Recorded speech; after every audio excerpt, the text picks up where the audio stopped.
what separates a guy you like versus a guy that you actively recruit? What can you go a little further into that?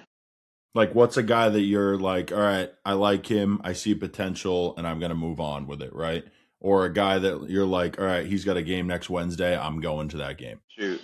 Man, I'm gonna be completely honest with this one. I think like age plays a factor into it.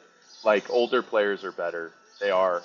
Like the difference between me as an 18-year-old, where like I didn't feel like my stuff was that much worse as a 22-year-old, 21, 22-year-old. Like I was just a better player. I was just more mature. I just segmented my week better. I was more accountable as a person. I was more aware. I was just everything on that front.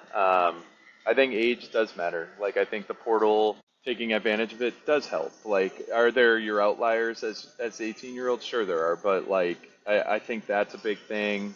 Um, but I think like more than anything, it's like I've built like my mindset or my data collection in a sense of like this guy does this. If he does that in our conference, what does that look like? And you equate it as best as you can, and you kind of try to take the best predictive measure you can possibly find. So if a guy does something that's super unique, like I have a couple guys rattled off in my head right now. If a guy does something that's super unique, has built proprioception to it, the commands there with it, the body type's already there. Like we're not gonna have to throw on 30 pounds to this guy, things like that.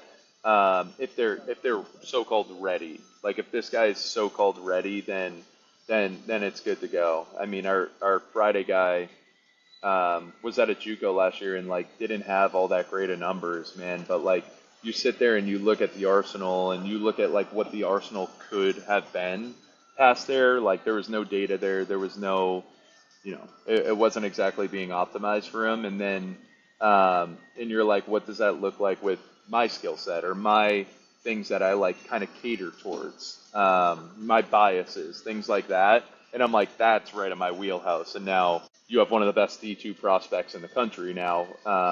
When you have like that perfect synergy of like, okay, this guy's right in my wheelhouse of my strengths, and every pitching coach has their strengths in a way.